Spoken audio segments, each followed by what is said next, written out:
બેટા વિનુ, આપણે આ આવતી 11 કથાનું તો નક્કી કર્યું છે, પણ જોજે હો, આમંત્રણમાં કોઈ રહી ન જાય, નહીં તો તને તો ખબર છે કે આપણા કુટુંબમાં બધા કેવા છે. જો ખબર પડશે ને પાછળથી કે વિનુના ઘરે કથા કરી હતી ને અમને ન બોલાવ્યા તો તરત રિસાઈ જશે. એટલે બધાને બોલાવજે. મેં બધાનું લિસ્ટ બનાવી નાખ્યું છે, કોને કોને આમંત્રણ આપવાના છે એ બધું યાદ કરીને લખ્યું છે. હું ફોન કરી બધાને આમંત્રણ આપી દઈશ. હા, અને હું શું કહેતી હતી, હા આપણા વેવાણને પણ કહેજે હો. રાધાબેન ને? હા હા, તો કેવું જ પડે ને. હા, તો વ્યવહારે કેવું પડે. એને તો પહેલા જ ફોન કરાય.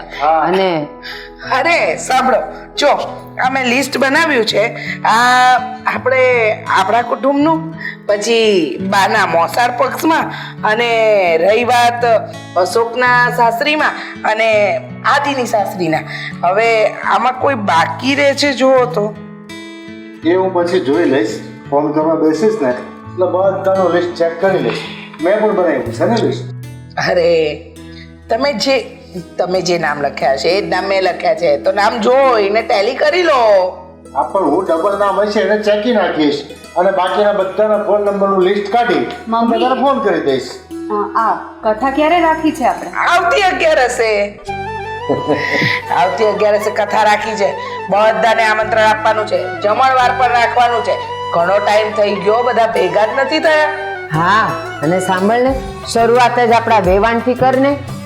રાધાબેનને ફોન કરીને કહી દે કે કથા છે એટલે ભૂલી ન જવાય બેટા. હા સિયાબો, એક કામ કરો ને, તમારા મમ્મીને ફોન લગાડીને મને આપો ને. હા મમ્મી.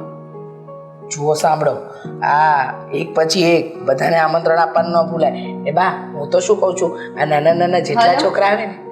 હા, જય શ્રી કૃષ્ણ મમ્મી. હા, 1 મિનિટ, મારા સાસુને આપો. હા.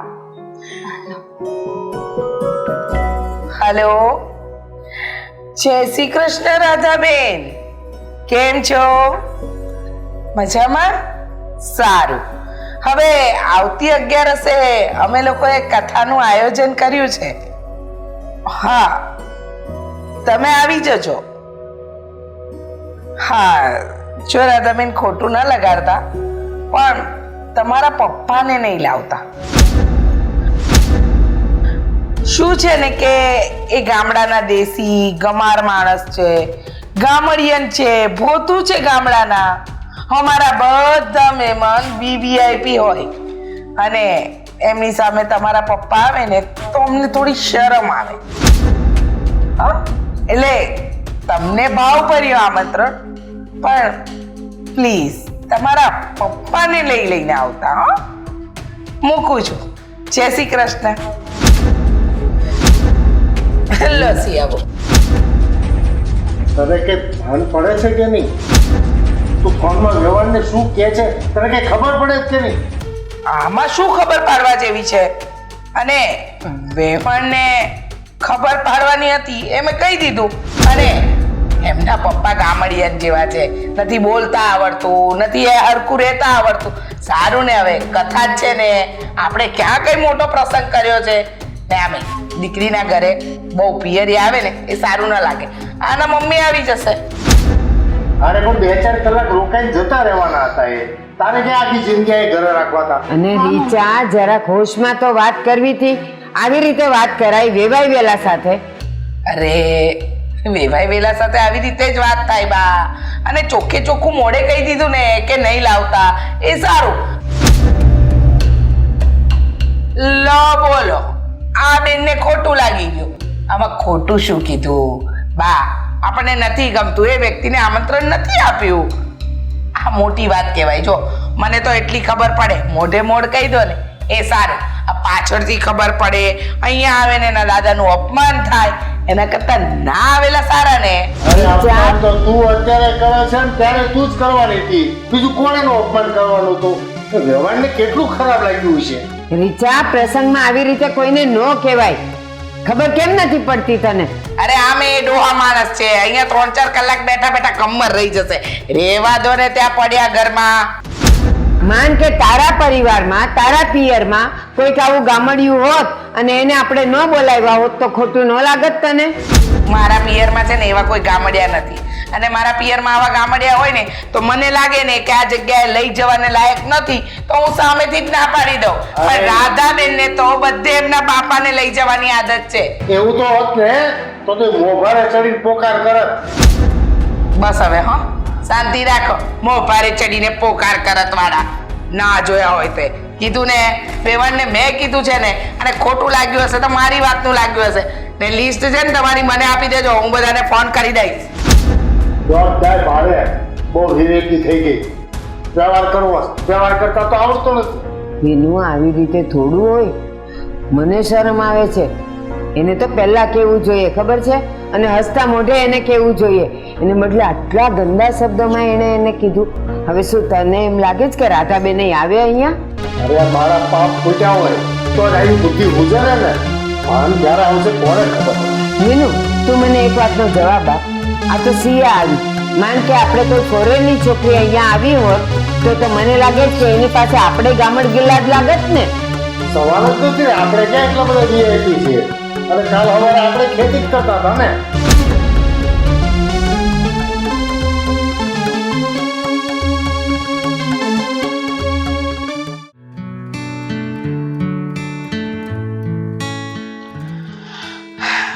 જો આદિ, આપણે કથાનું આયોજન રાખ્યું છે ને સાથે સાથે જમણવારનું પણ. અને તારા પપ્પા તો કહેતા હતા કે આ ઓફિસ સ્ટાફ અને તારા મિત્રને પણ તું બોલાવી લેજે. અને મારી વાત સાંભળ, અશોકને તો મેં કીધું છે કે એનું ફ્રેન્ડ સર્કલ બોલાવી લે, પણ તું પણ તારા મિત્રને કહી દેજે. હો? હા હા મમ્મી, અમે બધી તૈયારી જ કરી નાખી છે, તો ખાલી મારે તો કહેવાનું છે ને. હા, અને સાંભળ, કથાના 2 દિવસ પહેલા તમે લોકો રજા લઈ લેજો. પૂછ કેમ? કારણ કે ઘણા બધા કામ છે બેટા, અને હું ને તારા પપ્પા એકલા તો ન પહોંચી વળીએ ને બધી જગ્યાએ. હા હા સમજી શકું છું. હા, આ બધા કામ હોય એટલા માટે ભાઈ ને અમે બંને સાથે હોઈએ તો બધું સહેલું પડે. હા, અને જલ્દી જલ્દી કામ પતે ને. અને સાંભળ બેટા, આ ખાવાનું લિસ્ટ મેં પસંદ કર્યું છે, છતાંય તને કે અશોકને લાગે કે આ 1-2 વસ્તુ ઓછી વધારે કરવી છે તો કરી લેજે ને. હા, કઈ વાંધો નહીં. આદિ, મમ્મીને પૂછો તો, એમણે મારા મમ્મીને ફોન પર કથામાં આવવાની કેમ ના પાડી? શું ગેરસમજણ થાય છે? હા, મેં તારી મમ્મીને કથામાં આવવાની કોઈ ના નથી પાડી. હા, મમ્મીને ના નથી પાડી, પણ મમ્મીને શું કહ્યું તમે કે તમારે કથામાં આવવું હોય તો એકલા આવજો, પણ તમારા દાદાને કથામાં લઈને ના આવતા. કહ્યું હતું કે નહીં? હા, એમાં શું ખોટું કર્યું? અને આદિ, ઉપરથી પાછું એમ પણ કીધું કે તારા દાદા ગમાર છે વગેરે વગેરે, આમ છે, અપણ છે. હા, એવું બધું કહેવાની શું જરૂર હતી?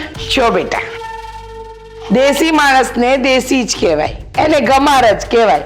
હવે તારા દાદાને જ જોઈ લે ને, ગામડાના ભોથા જેવા દેખાય છે, ના કપડાં પહેરવાનું સેન્સ, ના બોલવાનું સેન્સ. હવે અમારા અહીંયા વીઆઈપી મહેમાનો આવશે કથામાં, અને જો ત્યાં તારા દાદા અમારી સાથે બેઠા હોય તો કેવું ખરાબ લાગે? ખરાબ લાગે ને. એટલા માટે તારા મમ્મીને એમ કીધું કે તમે એકલા કથામાં આવજો. મમ્મી પણ આવું કોણ કહે? અને એ પણ તમે સામેથી આવું થોડા કહી શકો. કદાચ એવું પણ બને કે સાથે ન પણ લઈને આવે. તમે એવું શું કામ માની લીધું કે કદાચ એના દાદા સાથે જ આવવાના હતા? અરે બેટા સમજ, આપણા ઓફિસના માણસો આવવાના છે, આપણા કુટુંબી આવવાના છે, તારા મિત્ર, અશોકના મિત્ર બધા આવે ને એમાં આ ગામડાનું ભોતું હોય તો કેવું લાગે? ખરાબ લાગે કે નહીં? મમ્મી, શું ખરાબ લાગે? હા, કેવી વાત કરો છો તમને? કોઈ ગામડાની વ્યક્તિ હોય એ સિટીમાં આવે તો કઈ ખરાબ લાગે? કોઈના ઘરે મહેમાન તરીકે આવ્યું હોય તો કઈ પૂછે નહીં તમને કે અભણ માણસ કોણ છે, ક્યાંથી આવ્યા છે? બધાને ખબર જ હોય કે કોઈ રિલેટિવ હશે, ગામડેથી આવ્યા હશે. અરે ના ના ના, અમારે ત્યાં જેટલા પણ છે ને એ બધા એજ્યુકેટેડ પર્સન છે. આ તારા દાદા જેવા તો તારા લગ્ન પછી અમારા કુટુંબમાં કદાચ આ સામેલ થયા હશે. બાકી અમારા ઘરમાં આવા કપડાં પહેરવા વાળું, આવી બોલી બોલવા વાળું કોઈ નથી. હા, અને મહેરબાની કરીને સિયાવાઓ, મેં તમારી મમ્મીને કહી દીધું છે, એ મારો અને તમારી મમ્મીનો વ્યવહાર છે, આમાં તમે વચ્ચે શું કામ પડો છો?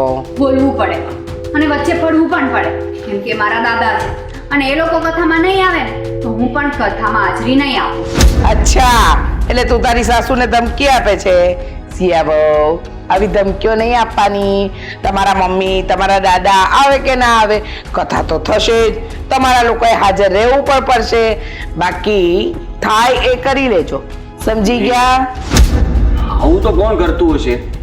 તમે જ કહો છો સામેથી કે કથામાં એક વ્યક્તિ આવી શકે છે, અને તમે જરા વિચાર તો કરો, એમને દુઃખ પણ લાગ્યું હશે, અને બની શકે કે એ જ વાત સિયાને કરી હોય અને સિયા તમને ફરિયાદ કરે છે. અરે શાનું દુઃખ લગાડવાનું? પણ હવે છે હું એમ કહું કે કાણાને કાણો ન કહેવાય બેટા, હા, લંગડાને લંગડો ન કહેવાય. એમ આનો દાદો દેશી ગમાર થોતું છે તો એને દેશી ગમાર કીધું. આમાં ખોટું શું કીધું બેટા તારી મમ્મીએ? બસ મમ્મી, બહુ થઈ ગયું હવે. તમને નથી પસંદ ને મારા દાદા અહીંયા આવે તો ઠીક છે, હું આ કથામાં નહીં રહું, અને આદિ તમે પણ નહીં રહો. અચ્છા, શું પછી? મારા દીકરાને કહેવા વાળી તું કોણ કે મારો દીકરો રહેશે કે નહીં રહે? એ નક્કી અમે કરીશું. હા, તું તારી પાર્ટીએ બેસાડવાની કોશિશ નહીં કર. ને આદિ બેટા, આને ના આવું હોય તો કઈ વાંધો નહીં, તારે તો રહેવાનું જ છે. આપણા ઘરની કથા છે, ને તારી માને આવવું હોય ને તો આવે, નહીં તારા આ ઘરના દરવાજા તારી માં અને તારા બા દાદા બંને માટે બંધ છે, બંધ. મમ્મી, શું બોલો છો તમે આ ગુસ્સામાં? શું બોલું છું? આ તારી બહેરીને બોલવાનું ભાન નથી તો મને શું કામ હોય? અરે મારી વાત તો સાંભળો, હું શું કહું છું, પણ તમે આમ કેમ બોલી શકો? જોઉં છું હવે મમ્મી હું પણ કે તમે કથા કેમ કરો છો. હું જ નહીં રહું કથા. લે દાદા, હું સાંભળતી હતી આ કંઈક તારા દાદાની મેટર ચાલતી હતી. હા ભાભી, જુઓ ને, હા મમ્મીએ મારા દાદાને અહીંયા ઘરે કથામાં આવવાની ના પાડી દીધી. એમ થોડું કંઈ ચાલતું હશે? પણ આમાં મમ્મીની વાત ખોટી પણ નથી ને. મમ્મી એમની જગ્યાએ બિલકુલ સાચા છે. હવે તારા દાદા એવા દેખાય છે તો દેખાય છે. જીવનમાં છે ને આપણી ભૂલો અને અમુક વસ્તુઓ સ્વીકારતા શીખવું જોઈએ. એટલે તમે કહેવા શું માંગો છો? આમ તો જો કે હું ખોટી તમારી સાથે લવ કરું છું. ખબર જ છે મને કે તમે છે ને મમ્મીનું જ ઉપરાણું લેશો. હા તો લેવું જ પડે ને. એ મારા સાસુ છે, હું મારા સાસુની સાઈડ ના લઉં તો કોની સાઈડ લઉં? અને સાચું કહું ને સિયા, આ ઘરમાં તારા પિયરિયાવાળાની સેજ જે વેલ્યુ નથી, રત્તી ભર પણ નહીં. હા, એ તો દેખાય છે હવે મને બધું જ. પણ હવે તું શું કરીશ? હું જે કરું એ. હું તમને શું કામ કહું? તમને તો બસ મોકો જોઈએ. મોકો જોઈને વાતનું વતંગડ કર્યું નથી, બસ એટલું જ જોઈએ છે તમારે, નહીં? ના ના, હું તો છે ને તને રિયાલિટી દેખાડતી હતી કે આવું છે જીવનમાં, વાસ્તવિકતા આવી છે. તારા દાદા ગામડિયન છે તો છે, એક્સેપ્ટ કરી લે ને. એમાં સામે ખોટી દલીલ શું કામ કરે છે? હું દલીલ નથી કરતી. હું માનું છું કે મારા દાદા ગામડિયન છે, પણ એમને મમ્મીને આવું થોડું કહી દેવાય. અરે મમ્મી સાચું જ તો કહે છે.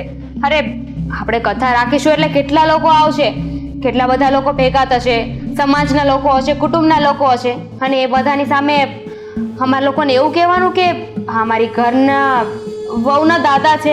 કેટલું ખરાબ લાગે. તમે લોકો ના કહી શકો ને, કેમ કે તમે બધા રહ્યા વીઆઈપી, નહીં?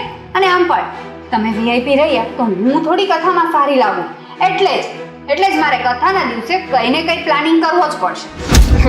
એ તો જેના ભાગ્યમાં લખ્યું હોય ને એ જ કથામાં બેસી શકે. પણ ઇટ્સ ઓકે, તારા નસીબમાં નહીં લખ્યું હોય, હું તને ફોર્સ નહીં કરું. તારો નિર્ણય બિલકુલ સાચો છે, તું કથામાં બેસતી જ નહીં.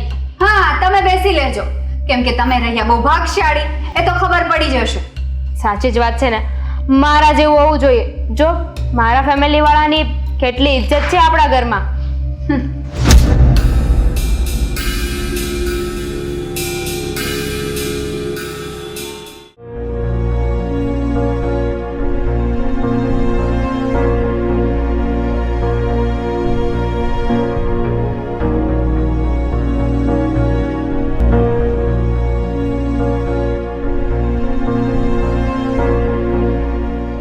શું સમાચાર છે કાંઈ? હા, વેવાણે કથાનું આમંત્રણ દેવા ફોન તો કર્યો છે, પણ મેં એવું નક્કી કર્યું છે કે આપણે વેવાણના ઘરે જવાનું નથી થતું. કેમ? એવી શું વાત છે? આ તમે પૂછો છો? ખબર જ છે કે વેવાણના મનમાં તમે ખટકો છો, એટલે એણે તમને હારે લઈને આવવાની ના જ પાડી છે. અને જે ઘરમાં મારા પપ્પાનું માન ન હોય એ ઘરમાં મારે જઈને શું કામ છે? વેવાણ ભલે એની રીતના કથા કરી લેતા, બીજું હું ત્યાં કાંઈ આપણા વગર કથા થોડી અટકી જવાની છે. એ વાત સાચી છે, પણ વેવાણ મારા વિશે આવું બોલ્યા? હા હા, તમારી વિશે. વાહ, તો દાદા મમ્મીની વાત સાચી છે. આપણે કઈ કથામાં જવાની જરૂર નથી. પણ હા, એક વસ્તુ છે કે દીદીના ઘરનું માહોલ તો મારે જાણવું પડશે. ત્યાં એ લોકો દીદીને હેરાન નથી કરતા ને, એ જોવા તો મારે જવું જ પડશે. એ માહોલ જાણવાવાળી ના પાડીને મને પૂછ્યા વગર એના ઘરે કોઈ નહીં જાય. અને પપ્પા, વેવાણનું કહેવાનું એવું છે કે તમે જો એના ઘરે કથામાં જશો તો ગામડાના ગમાર જેવા લાગશો. અરે તમને જોઈને એ લોકોની ઇજ્જત જશે, આબરૂ જશે. એટલે ખાલી મને જ આમંત્રણ આપ્યું છે, તમને નહીં. અરે બેટા, તને આપ્યું હોય તો તું જઈ આવ ને, હાથે કરીને શું કામ ડખા ઘરમાં ઊભા કરવા? પપ્પા, કપડા ઉપરથી જ માણસ નક્કી થતો હોત ને કે કેટલો અમીર છે ને કેટલો ગરીબ, તો ઘણા ઉદ્યોગપતિ અત્યારે એવા છે કે જે સાવ સાદા કપડામાં નીકળે છે અને એના ગળામાં કે એના હાથમાં એક વીંટી જોવા નથી મળતી કે એક ચેન જોવા નથી મળતો. તો શું એવું માની લેવાનું કે એ સામાન્ય માણસ છે? અરે આ બધું દેખાડવું ને એ તો ન જોયું હોય ને થયું હોય ને એનું કામ છે, જેમ આપણા વેવાણ. હા બેટા, હું તારી વાત સમજુ છું બધું, પણ એ લોકો નથી સમજતા. તો એ કે આમ આપણે કરવાનું હોય? આપણે એ ઘરે દીકરી દીધી છે. એટલે દીકરી દીધી એટલે હું આપણે એના ગુનેગાર થઈ ગયા, દેવાદાર થઈ ગયા? ના પપ્પા ના, દીકરી દીધી ને એટલે આપણું માથું ગર્વથી ઊંચું થઈ જાય, કારણ કે આપણે એને કન્યાનું દાન આપ્યું છે. અને દાન કરવા વાળો માણસ તો અમીર જ હોય ને. હા મમ્મી, 100% સાચી વાત છે. એટલે તો કહું છું, તમે મને દર વખતે રોકો છો ત્યાં જવા માટે, પણ હવે દીકરી આપણે ત્યાં દીધી છે, એ સુખી છે, ખુશ છે, શું કરે છે એ તો જોવા દો એટલી જ. હા બેટા, જો અત્યારે મારો જમાઈ હાજર હોત, એ કમાવા ગયો છે, જો હાજર હોત ને તો હું તમારા ઉપર છોડી દેત કે તમારે બે જણાને જે કરવું એ કરો, પણ હવે નથી હાજર તો મારે શું કરવું? પપ્પા, જે થશે ને એ સારા માટે થશે. જ્યારે આપણે કોઈ માણસને પહોંચી નથી શકતા ને ત્યારે એ માણસને ભગવાનને સોંપી દેવાય. ભગવાન જાણે અને એ માણસ જાણે. પણ મમ્મી, એ લોકોનું જે હોય, તમે મને એક વખત પરવાનગી આપો ને. આ વખતે હું તમને પૂછીને જાઉં છું ને, મને બેનને ત્યાં જવા દો એક વખત. ના, જ્યાં મારા પપ્પાનું માન નથી ને ત્યાં મારોય નહીં અને તારોય નહીં, કોઈનો પગ નહીં પડે. ભલે બેટા, તારી મમ્મી તને ના પાડે, પણ હું કહું છું ને, તને જ્યારે એકવાર ટાઈમ મળે ને એટલે બેનના ઘરે આટો મારી આવજે. અરે જાણવું તો પડે ને આપણી દીકરીને ખુશી છે કે દુઃખી થાય છે. મમ્મી, હું બીજું કાંઈ નહીં બોલું, બસ એ લોકો કેવો વ્યવહાર કરે છે ને એ જ મારે જાણવું છે. સાચે વાક આપણામાં છે કે એનામાં, મારે એ જોવું છે. જોવાનું ન હોય એ નક્કી કરવાની કોઈ જરૂર નથી. એ પાક્કું જ છે કે વાક એ લોકોમાં છે, આપણામાં નહીં. બાકી જો જે લોકોમાં માણસાઈ હોય ને એ કથાનું આમંત્રણ આપવા માટે ફોન કરે ને તો પેલા વડીલ સાથે વાત કરે, ડાયરેક્ટ મારી સાથે વાત ન કરે. જે હોય મમ્મી, મને તો એ નથી ખબર પડતી તમને દાદાથી શું એવી તકલીફ છે. અને આપણા ઘરનું વડીલ તો આ જ છે ને, એ આપણા વડીલનો માન નથી રાખતા તો ત્યાં વળી મારી બેનને કેમ સાચવતા હશે? જે લોકોના ઘરમાં વડીલને માન કેમ આપવું એ સમજ નથી પડતી, એની પાસેથી તું આ બધી અપેક્ષા રાખે છે. છોડ હવે. જેને જેને વડલો હોવા છતાંય એના છાયડાની કિંમત ન હોય ને એને આ બધું સમજાવવાનો કોઈ મતલબ જ ન હોય. પણ બેટા, તું આ બધું કરી રહી છો ને મને ઠીક નથી લાગતું. પપ્પા, જ્યારે બાપની આબરૂ અને બાપની પાઘડી ઉપર આવે ને ત્યારે સાચું શું અને ખોટું શું એ એક બાજુ જ મૂકી દેવાનું હોય. પહેલાં તો બાપની આબરૂ જ હોવી જોઈએ. સારું બેટા, જોઈએ છીએ હવે આગળ શું થાય છે એ બીજું હું.